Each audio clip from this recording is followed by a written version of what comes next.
Hola, un saludo para todos, un gran abrazo, orando al Señor por su vida, por su familia, por su ministerio. Que Dios le dé la fe, la fuerza, el ánimo para seguir corriendo la carrera de la fe hasta el final. Que aprovechemos cada día de que Dios nos regala de vida para cumplir su propósito y hacer su voluntad. Hoy vamos a estudiar el pasaje de San Mateo, capítulo 12, del 46 al 50. San Mateo, capítulo 12, del 46 al 50. Voy a leer, dice así la palabra de Dios. Mientras él aún hablaba a la gente, hablando de Jesús, he aquí su madre y sus hermanos estaban afuera y le querían hablar. Y le dijo uno: he aquí tu madre y tus hermanos están afuera y te quieren hablar. Respondiendo él al que le decía esto, dijo: ¿quién es mi madre y quiénes son mis hermanos? Y extendiendo su mano hacia sus discípulos, dijo: he aquí mi madre y mis hermanos. Porque todo aquel que hace la voluntad de mi Padre que está en los cielos, ese es mi hermano y hermana y madre. El tema para esta semana es nuestra familia en Cristo. Hoy vamos a hablar de nuestra familia en Cristo. La familia es la institución más importante de una sociedad. La familia es donde se forman los valores, las creencias, las tradiciones, que sumados a las muchas familias le dan el rostro, le dan la cultura, la identidad a una sociedad. Entonces, si hay familias sanas, fuertes, unidas, tendremos una sociedad sana, fuerte y unida. En la familia aprendemos los valores, lo que es valioso para nosotros. Aprendemos hábitos y creencias básicas que moldean nuestra vida. De hecho, los psicólogos dicen que un niño ya a la edad de 5 años ya tiene formada su personalidad. Ya absorbió, ya tomó los valores, ya de ver, de estar en contacto con su familia, ya tiene las creencias. A la edad de temprana de 5 años ya su personalidad está formada. Claro que va a seguir aprendiendo, que va a ir desarrollando nuevas cosas, pero ya las bases de su personalidad ya están ahí plasmadas, ¿verdad? Bueno, si usted ha tenido bebés en la casa, se da cuenta que ellos están pendientes, ellos están aprendiendo, ellos están mirando, ellos están absorbiendo todo lo que nosotros hacemos. Entonces, por ejemplo, una persona huérfana, una persona que crece sin sus padres o sin sus familiares, sus hermanos, esa persona sufre un impacto negativo enorme en el desarrollo de su personalidad. Las personas que por algún motivo han sido separados de su familia cercana, viven con asuntos muy fuertes que luchan. No es que no lo pueden sanar, no es que no lo pueden restaurar, pero es un contrapeso muy grande con el que tienen que lidiar por la ausencia, por la falta de la familia. Y eso nos muestra la importancia. Tan solo la falta de uno de los progenitores, como muchas familias donde el padre no está, se ve el impacto negativo, se ve cómo afecta, cómo perturba profundamente la vida de sus hijos la ausencia de uno de los padres. Entonces, de ahí vemos la importancia, el valor, el fundamental que es la familia. Hoy vamos a aprender que como creyentes en Cristo tenemos 2 familias. Somos afortunados en ese sentido. Tenemos 2 familias. La familia biológica, la familia de sangre, nuestros padres, nuestros hermanos y la red familiar que nos rodea. Esa es la familia biológica. Pero como creyentes en Cristo tenemos la familia espiritual. Por eso el tema de esta semana es nuestra familia en Cristo. Bien, lo primero que quiero destacar de la historia de hoy es que cuando nos convertimos a Cristo, muchas veces, no siempre, pero muchas veces, nuestra familia biológica se convierte en antagónica a nuestra fe, se opone a nuestra fe. Quizás muchos de ustedes que están escuchando esta enseñanza han vivido en carne propia esto que acabo de decir, que en el momento que ustedes se convirtieron a Cristo, que ustedes decidieron seguir a Cristo, su familia, como dicen, puso el grito en el cielo, ¿verdad? Su familia se enojó, su familia se opuso, su familia le maltrató por la decisión de seguir a Cristo. Eso está en los versículos 46 y 47 de Mateo 12, dice: mientras él aún hablaba a la gente, he aquí, su madre y sus hermanos estaban afuera y le querían hablar. Y le dijo uno: he aquí, tu madre y tus hermanos están afuera y te quieren hablar. Es importante, es interesante que dos veces en estos dos versículos se repite que su madre y sus hermanos estaban afuera y querían hablar con Jesús. Ahora, esa expresión estar afuera, porque Jesús estaba enseñando, si lee el capítulo, había una gran multitud, había muchísima gente alrededor de él. Tenía una gran audiencia que estaba ahí escuchando atentamente sus enseñanzas. Estaban lo más cerca posible para no perderse ni una palabra de lo que él hacía o de los milagros que él hacía. Sin embargo, cuando dice que su familia estaba afuera, quiere decir que ellos estaban apartados de la multitud que escuchaban a Jesús. O sea, ellos estaban ahí no para escuchar a Jesús, no para ver las obras milagrosas que él hacía. Ellos, como recuerdan al hijo mayor de la historia del hijo pródigo, dice, se quedó afuera. No quiso entrar a la fiesta, ¿verdad? No quiso participar del recibimiento de su hermano menor. Bueno, aquí la familia de Jesús llegó, pero no se integró al grupo. Pero ellos se quedaron a una distancia. Ellos no querían mezclarse con la multitud que estaba ahí para escuchar a Jesús. Pero también la palabra afuera no solo habla de que estaban lejos de Jesús, sino también expresa o da a entender que no estaban de acuerdo ni apoyaban lo que Jesús hacía. No solo lo estaban viendo de lejitos, sino estaban diciendo, no estamos de acuerdo, no nos gusta, no compartimos lo que él hace, no es de nuestro agrado. ¿De dónde sacamos esa información? Bueno, por ejemplo, en San Juan capítulo 7, del 2 al 5, en la Nueva Traducción Viviente. San Juan 7, del 2 al 5, dice así: pero se acercaba el tiempo judío del festival de las enramadas, y sus hermanos le dijeron: sal de aquí y vete a Judea, donde tus seguidores puedan ver tus milagros. No puedes hacerte famoso si te escondes así. Si tienes poder para hacer cosas tan maravillosas, muéstrate al mundo. Pues ni siquiera sus hermanos creían en él. Y ahí vemos, entonces, el punto de vista de sus hermanos es que no creían que Jesús fuera el Mesías enviado por Dios. No creían que él era el que iba a salvar al mundo de sus pecados. Entonces, estar fuera, dice, yo no estoy de acuerdo con lo que él dice, no me gusta lo que él hace, no creo las palabras que él está diciendo, ¿no? También vemos en Marcos capítulo 3, 20 y 21, San Marcos 3, 20 y 21 en la Nueva Traducción Viviente, dice así: cierta vez Jesús entró en una casa y las multitudes empezaron a juntarse nuevamente.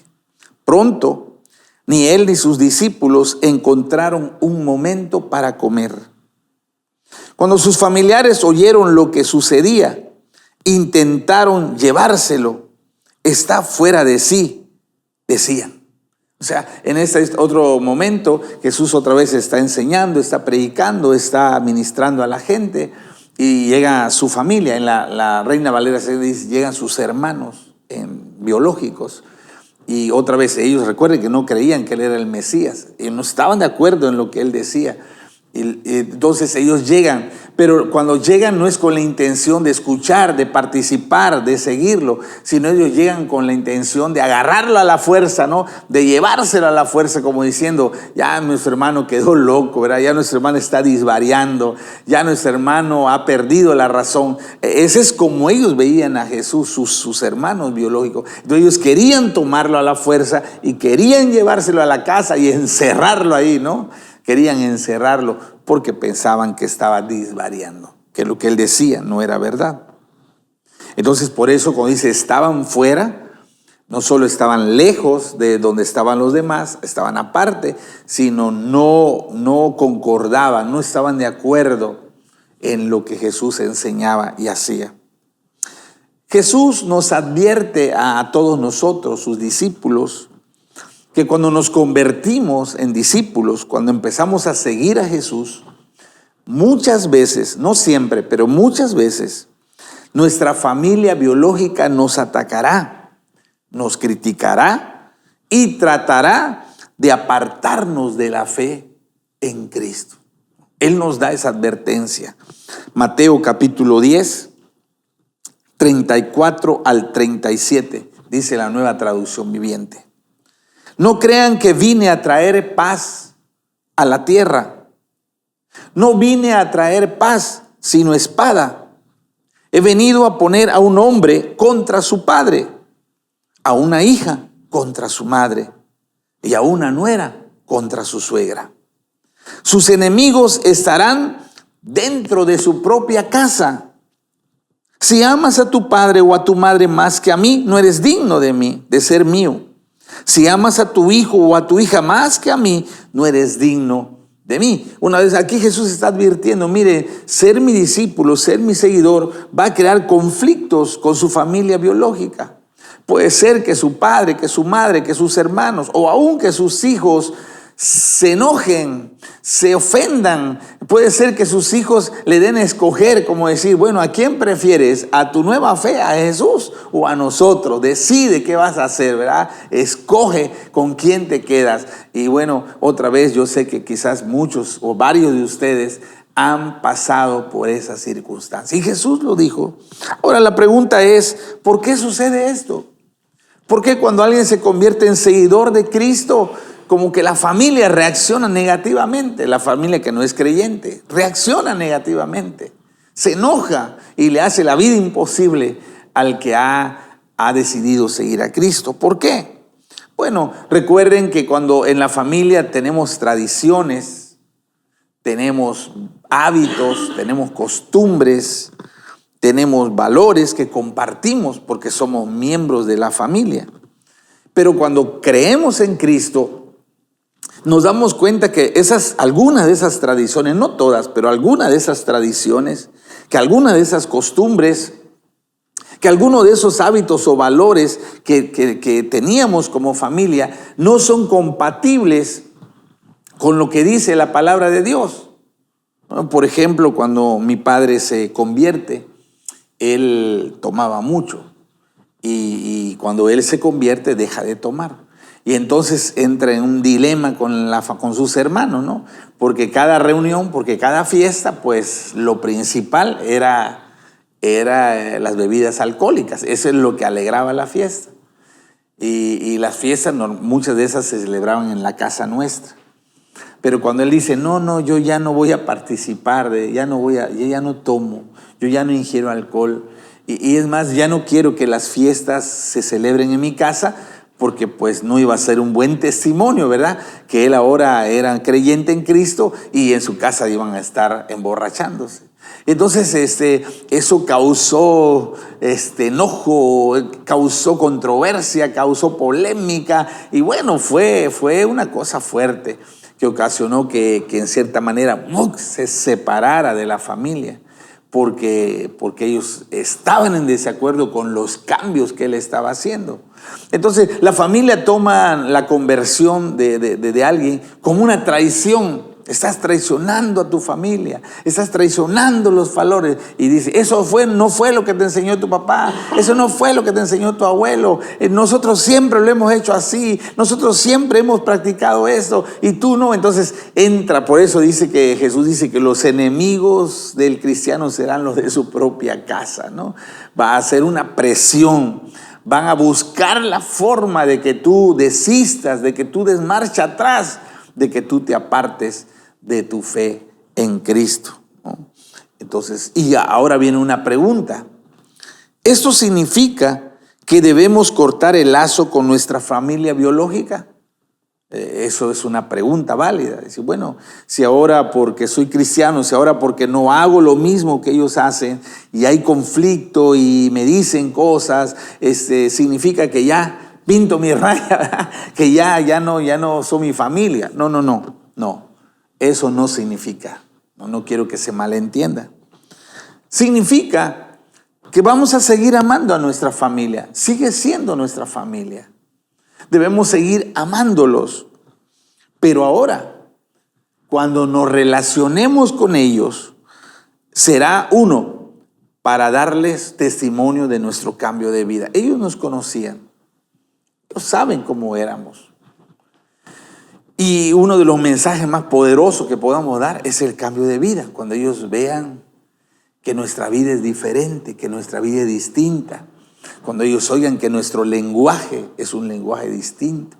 Cuando ellos miren que nuestra conducta es un comportamiento diferente. Ese es un testimonio. Entonces la manera de acercarnos es para que nuestra vida sea testimonio del poder transformador de Jesús. También ese acercamiento es para orar por ellos, debemos estar orando por la salvación de ellos y aprovechando cualquier oportunidad que se presente para predicarles el evangelio. Entonces mantenemos la relación con nuestra familia, ya no como antes, porque ya no podemos participar de lo que ellos hacen, pero sí seguimos frecuentando, seguimos que vean nuestra vida, nuestro testimonio, que le escuchen el mensaje del evangelio, que estemos orando por ellos y que ellos puedan tener la oportunidad de conocer a Jesús a través de nuestra vida. Por ejemplo, hemos hablado de la familia biológica de Jesús, como al principio ni su madre ni sus hermanos creían en él, que ellos pensaban que estaba loco, eso lo hablamos hace un rato. Pero en algún momento de su ministerio, de los 3 años de ministerio de Jesús, en algún momento su madre María creyó en él. En algún momento el testimonio, los mensajes que Jesús daba, María tuvo una revelación y dijo, no, entonces mi hijo es el Mesías, Él es el Salvador. Ella recordaba cuando el ángel se apareció y le dijo, vas a tener un hijo, él se llamará Jesús, ese será el Salvador, él liberará al mundo del pecado, de sus pecados. Entonces, en algún punto de su ministerio, María creyó en él como Mesías, ya no como hijo, sino como Mesías. Y también algunos de sus hermanos también creyeron, de sus hermanos biológicos. No, quizá no todos, pero algunos de sus hermanos también creyeron en Jesús como el Mesías Salvador. Eso está en, por ejemplo, Hechos 1:14. Hechos 1:14 en la Nueva Traducción Viviente. Recuerdo cuando estaban orando en el aposento alto, dice que estaban los 11 apóstoles cuando iban a elegir a Matías. Bueno, en ese párrafo donde están reunidos, dice que había 120 personas en ese cuarto orando. Dice versículo 14, Hechos 1:14. Todos se reunían y estaban constantemente unidos en oración. Escuchen. Junto con María, la madre de Jesús, varias mujeres más y los hermanos de Jesús. Y esas son noticias hermosas, ¿verdad? Que en algún punto María y algunos de sus hermanos, no sé si todos, pero algunos de sus hermanos también creyeron en Jesús como Mesías. Se convirtieron en discípulos de Jesús. Primero lo atacaban, primero le hablaban mal, pero a causa de su testimonio, a causa de su intercesión, en algún momento ellos también le reconocieron como el Mesías Salvador que quita el pecado del mundo. En Gálatas capítulo 1, versículo 18 y 19, en la Nueva Traducción Viviente, dice así, Gálatas 1, 18 y 19. Luego, está hablando Pablo, 3 años más tarde, fui a Jerusalén para conocer a Pedro y me quedé 15 días con él. El único otro apóstol que conocí en esos días fue Santiago, el hermano de Jesús. ¡Wow! O sea, que al final no solo se convirtieron en discípulos, en seguidores de Cristo, sino que se metieron con mucho compromiso al trabajo en la obra, que al menos uno de ellos, de nombre Santiago, que dice que era hermano biológico de Jesús, dice, él llegó a ser un apóstol, un líder importante en la iglesia que se había formado. Entonces, esas son noticias que dan esperanza, ¿verdad? Porque quizás, al igual que Jesús, tu familia te ha atacado, tu familia te ha criticado, tu familia se ha ofendido, tu familia se ha enojado contigo. Bueno, pero si tú persistes dando buen testimonio, si tú persistes orando por ellos, si tú persistes aprovechando cada oportunidad para hablarle, para sembrar la semilla de la palabra, tú puedes ver con alegría que en algún momento algunos de tu familia, parte de tu familia, o ojalá Dios quiera, todos de tu familia, llegarán también a ser discípulos de Jesús. Eso fue lo que pasó en la casa. Los primeros cristianos de la familia fue mi papá, mi mamá. Tanto mi papá sufrió ataque de su familia, mi mamá sufrió ataque de su familia, pero ellos persistieron y a través de su testimonio, de su oración y de la prédica del evangelio, llegó un momento que varios de la familia se convirtieron. No le voy a decir que todos se convirtieron, pero un buen número de la familia conoció a Jesucristo a través del testimonio de mis padres. Entonces, recuerde, no cortamos los lazos. Ya no podemos compartir muchas cosas que antes porque no van de acuerdo a la voluntad de Dios, pero mantenemos un lazo para dar testimonio, para orar y para predicarles, confiando que un día la salvación llegará a ellos también. El segundo punto que quiero destacar está en los versículos 48 al 50. Dice así la palabra: y respondiendo él al que le decía esto, dijo: ¿quién es mi madre y quiénes son mis hermanos? Y extendiendo su mano hacia sus discípulos, dijo: he aquí mi madre y mis hermanos. Porque todo aquel que hace la voluntad de mi Padre que está en los cielos, ese es mi hermano. Ese es mi hermano. Entonces, lo segundo que quiero destacar es que como creyentes en Jesús, al momento que tú y yo creímos en Jesús, pasamos a ser parte de una familia espiritual. Además de nuestra familia biológica, cuando uno recibe a Cristo como Salvador, pasa a tener una familia espiritual. Llegamos a ser hijos de Dios mediante el nuevo nacimiento. No llegamos a ser hijos de Dios por ir a una iglesia o por tener una religión. Llegamos a ser hijos de Dios cuando tenemos el nuevo nacimiento.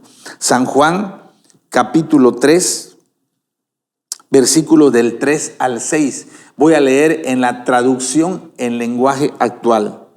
Traducción en lenguaje actual. Dice así: Jesús le dijo a Nicodemo: te aseguro que si una persona no nace de nuevo, no podrá ver el reino de Dios.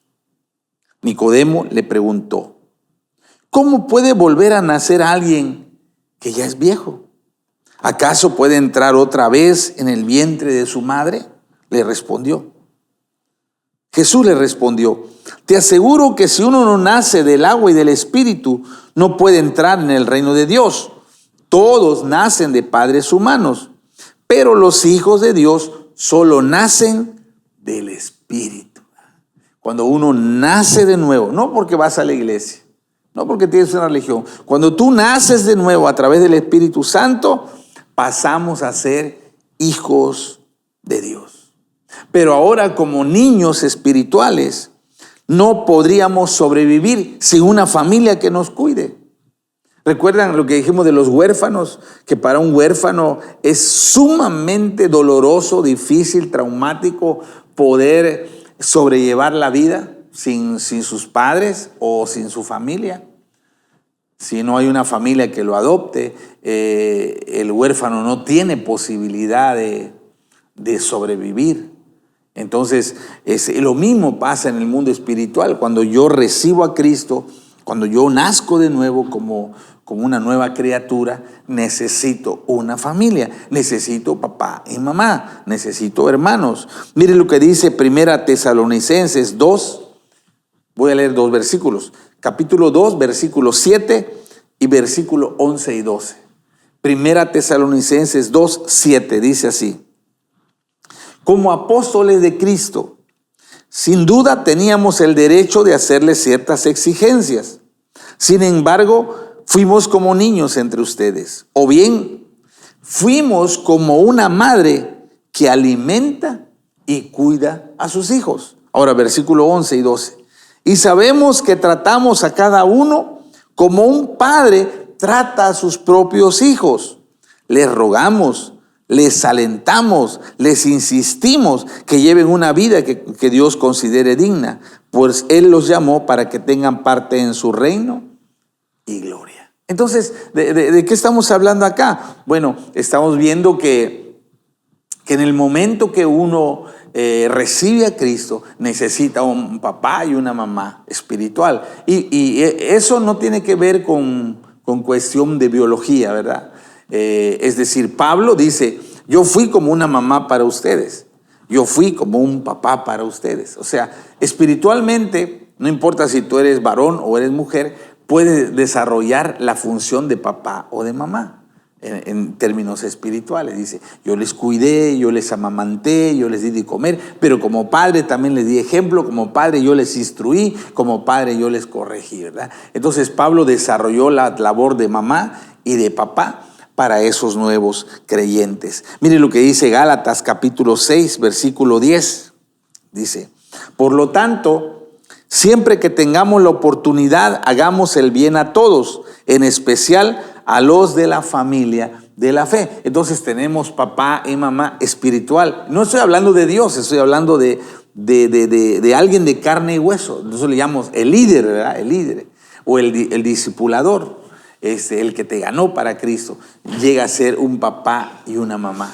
Pero además tienes hermanos. Cuando tú vas a la célula y conoces a tus nuevos hermanos en la fe, ¿verdad? Ya no nos une un lazo de apellido, un lazo sanguíneo, pero nos une un lazo de que hemos nacido de nuevo y somos hijos de Dios y tenemos el mismo Padre, por lo tanto somos hermanos, ¿no?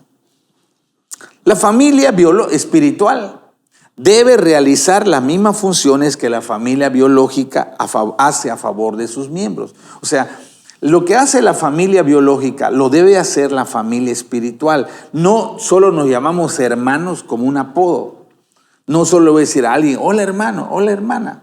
No solo es como un término religioso. No. En la Biblia eso no es un término religioso. Literalmente ahora son mi familia, ¿sí?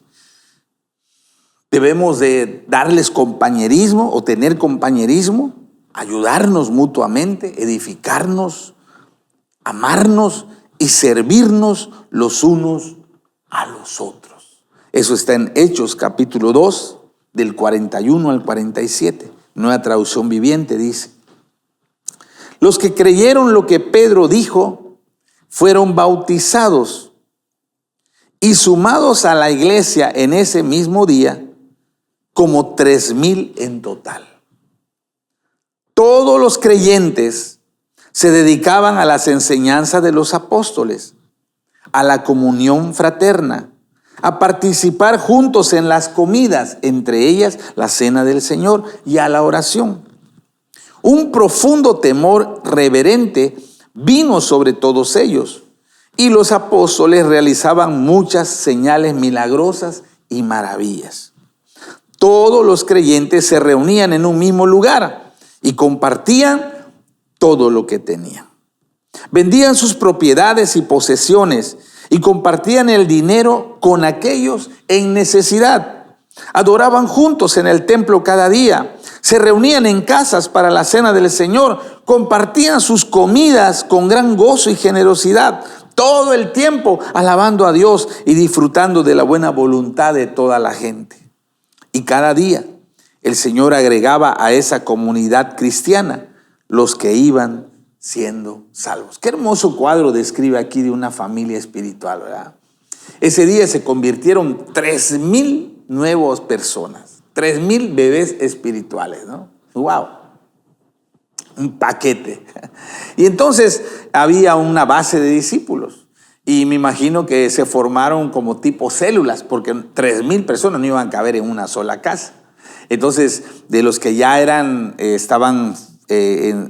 tenían una fe firme, dijeron, bueno, pues vamos a formar diversos grupos, nosotros lo llamamos células, vamos a formar. Y entonces se abrieron las casas y se formaron grupos pequeños donde podían estar juntos. ¿Y qué es lo que hacían ahí? Hacían cosas espirituales como leer la palabra, como orar, como adorar a Dios, como celebrar la Santa Cena, pero también hacían cosas que hace una familia.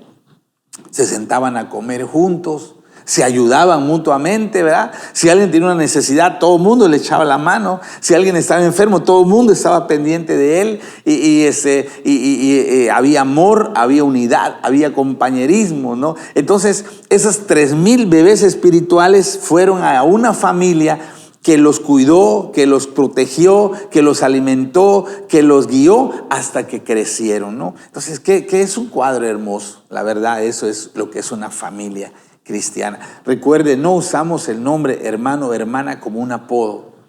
Cuando tú le dices a un creyente hermano, hermana, es decir, es de mi familia, es parte de mi familia y soy responsable de él, soy responsable. Dios demanda a cada uno de nosotros que seamos responsables de nuestros hermanos en la fe. Mire lo que dice Primera de Juan, capítulo 3, del 16 al 18, en la Nueva Traducción Viviente. Primera de Juan 3, 16, 18. Conocemos lo que es el amor verdadero, porque Jesús entregó su vida por nosotros. De manera que nosotros también tenemos que dar la vida por nuestros hermanos. Si alguien tiene suficiente dinero para vivir bien y ve a un hermano en necesidad, pero no le muestra compasión, ¿cómo puede el amor de Dios, cómo puede estar el amor de Dios en esa persona? Queridos hijos, que nuestro amor no solo quede en palabras, mostremos la verdad por medio de nuestras acciones. ¡Wow! Esta es una cosa tremenda, ¿eh? O sea, porque si yo veo un hermano en necesidad, que no tiene para comer, si yo veo un hermano que su niño está enfermo, si yo veo un hermano que no tiene trabajo, si yo veo un hermano que tiene frío o que tiene calor y yo tengo la posibilidad de ayudarlo y no lo hago, entonces no estoy cumpliendo con mi deber de familia, porque ellos son mi familia. Y por eso dice el apóstol Juan, bueno, ¿cómo dice que tiene amor? Si no puede amar a su hermano, si no puede ayudar a su hermano, si no puede cuidar a su hermano, entonces ese amor que dice tener no es verdad, es un amor ficticio, es un amor pasajero. Entonces Dios nos pide que seamos responsables los unos de los otros. Tenemos que cuidar a nuestros hermanos, ayudar a nuestros hermanos, orar por nuestros hermanos, amar a nuestros hermanos, servir a nuestros hermanos. Ese debe ser la actitud de nosotros con nuestra familia espiritual. Ahora, termino con una pregunta importante. ¿Cómo identificar a nuestros hermanos en la fe? Y yo quiero cerrar con eso, porque quiero que quede ese tema claro, no quiero que ustedes se queden dudando o cometan errores por no entender lo que es la familia en Cristo. ¿Cómo identificar o cómo saber si alguien es mi hermano en la fe? Sí. Las familias biológicas están unidas por el apellido paterno y materno. Mi apellido paterno, Tum. Entonces, todos los hermanos de mi papá tienen, yo sé que son mi familia porque tienen Tum también, ¿verdad? Aunque aquí en Lerma hay un mundo de Tum, pero bueno, yo sé quiénes son de mi familia, ¿no? ¿Quién es tu papá? Ah, entonces eres mi familia. ¿Quién es tu mamá? Tal. Ah, entonces, ¿quién es tu abuelo? Ah, entonces, mira, somos familiares, ¿verdad? Entonces, identificamos a nuestra familia por el apellido. También tenemos familia debido a lazos sanguíneos. Los primos, hay primos que ya no llevan nuestros apellidos, pero al preguntar, ¿quién es tu papá? ¿Y quién es tu abuelo? Ah, fíjate que entonces somos como dicen, primos lejanos, ¿no? Somos primos lejanos. Los sobrinos, los tíos, los suegros no llevan nuestros apellidos, pero obviamente al casarme con mi esposa Amalia, pues entonces sus padres llegan a ser parte de mi familia, sus hermanos llegan a ser parte de mi familia. No tenemos el mismo apellido, pero tenemos algo común en ese sentido, ¿verdad? Entonces, así es como nosotros sabemos quién es nuestra familia o no. Pero en el mundo espiritual, ¿cómo saber quién es mi hermano en Cristo? Recuerden que los hermanos en Cristo son los que han nacido de nuevo, ¿sí? O sea, que alguien vaya a una iglesia no lo hace tu hermano. Quiero aclarar eso, porque cualquier persona puede ir a la iglesia, porque la iglesia está abierta para todos. Cualquier persona puede ir a la iglesia, pero porque vaya a la iglesia no es tu hermano o tu hermana. Tu hermano o tu hermana son los que han nacido de nuevo, los que el Espíritu Santo vive en su corazón. Entonces, ¿cómo reconocerlo? Y Jesús lo dice, mire, dice, señalando a su discípulo, dijo, los que hacen la voluntad de mi Padre, los que obedecen los mandamientos de mi Padre, esos son mi Padre, mi madre y mis hermanos, señalando a sus discípulos. Entonces, ¿quiénes son? ¿Cómo identificar a mis hermanos en la fe? Porque yo tengo el deber de ayudarlos, yo tengo el deber de amarlos, yo tengo el deber de si están enfermos, cuidarlos. Ese es mi deber como hermano. Entonces, ¿cómo saber quién es mi hermano y quién no? Aquellos que sus vidas, que su testimonio de vida refleja los valores y los principios de la palabra de Dios. Esos son mis hermanos. No cualquiera que diga que yo también soy hermano. Bueno, está bien, pero no sé cómo está tu vida, ¿verdad? Solo aquellos que su vida refleja los principios de la palabra de Dios, que viven de acuerdo a la voluntad de Dios. Miren lo que dice 2 Timoteo capítulo 3, 4 y 5. Ahí Pablo está hablando, le está aconsejando a su hijo Timoteo y le dice, tienes que saber que en los tiempos finales vendrán días o tiempos peligrosos. Va a haber tiempos peligrosos. ¿Y por qué va a haber tiempos peligrosos? Dice el versículo 4 y 5 de 2 Timoteo 3. Dice, hablando de personas que dicen ser creyentes, dice, traicionarán a sus amigos, serán imprudentes, se llenarán de soberbia y amarán el placer en lugar de amar a Dios.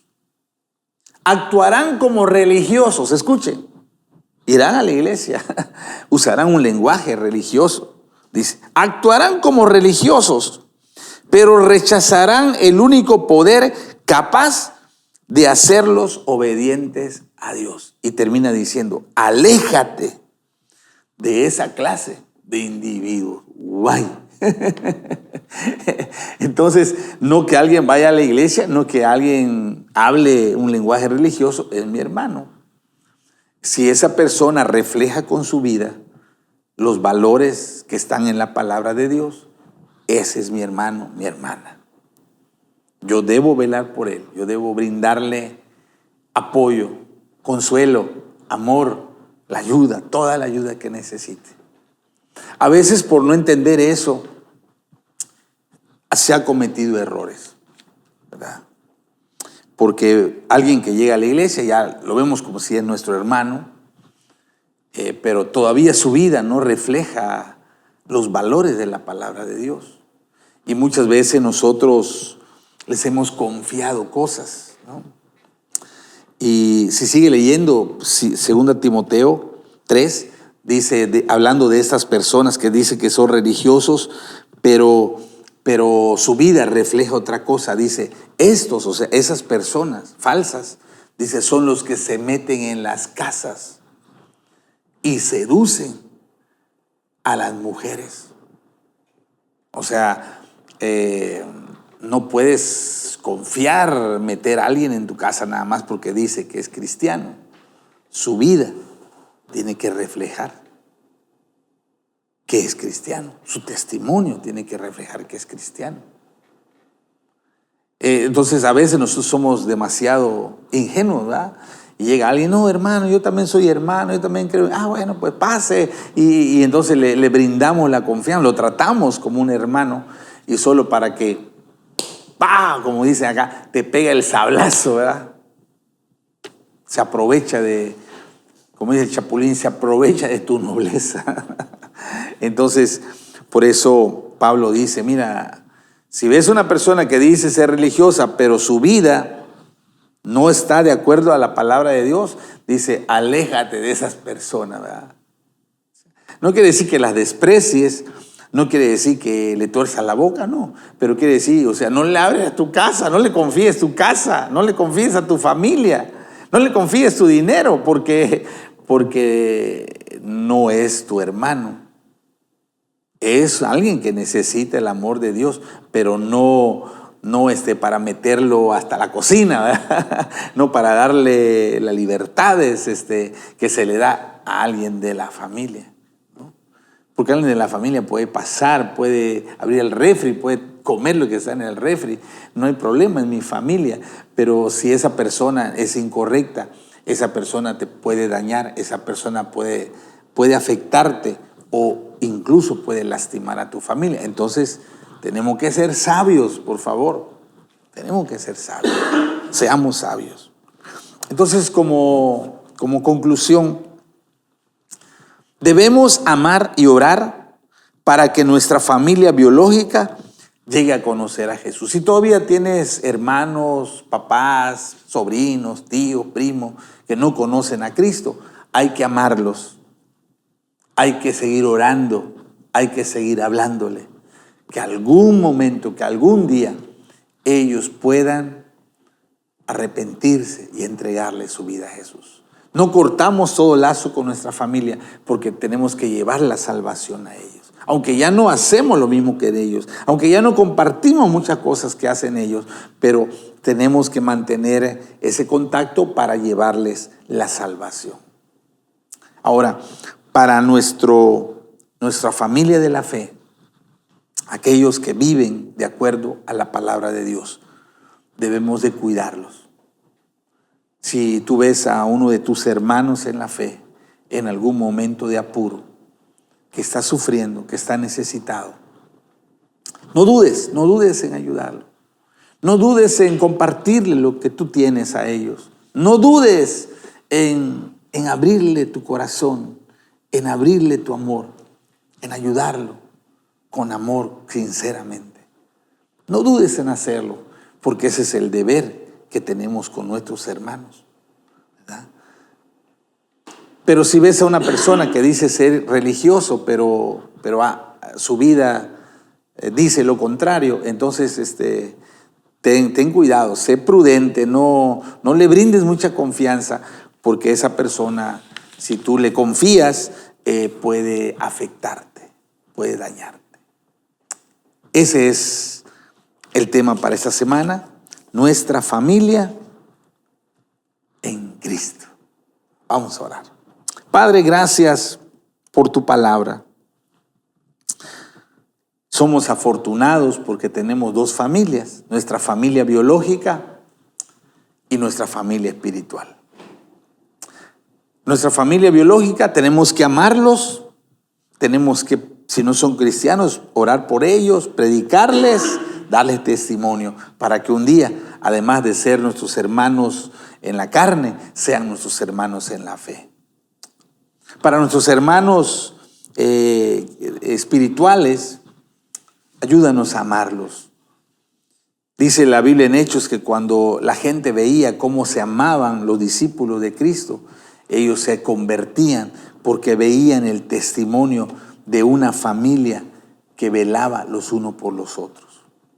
Y yo sé que hay hermanos en la fe que necesitan atención, apoyo, oración, consuelo, compañía, que hay hermanos en la fe que requieren cuidado y que nosotros tengamos ese corazón para amarlos, porque eso es lo que tú esperas de nosotros, Señor.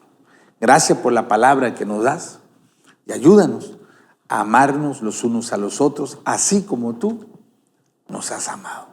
En el nombre de Jesús. Amén. Amén. Muy bien. Entonces, recuerde que ya empezamos capacitación destino. Capacitación destino.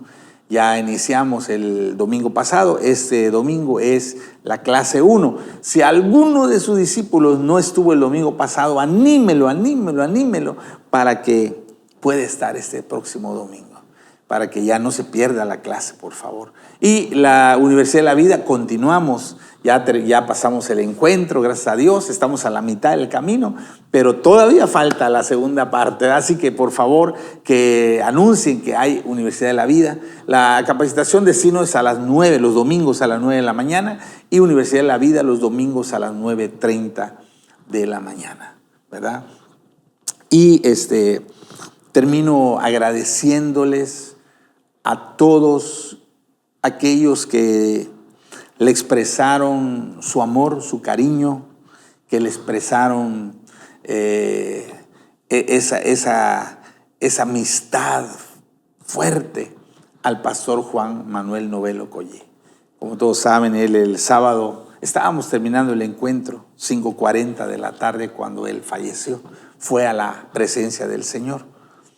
Pero agradecemos a todos los hermanos y hermanas que en los últimos días lo visitaron, le amaron, le expresaron su cariño a él, a su familia.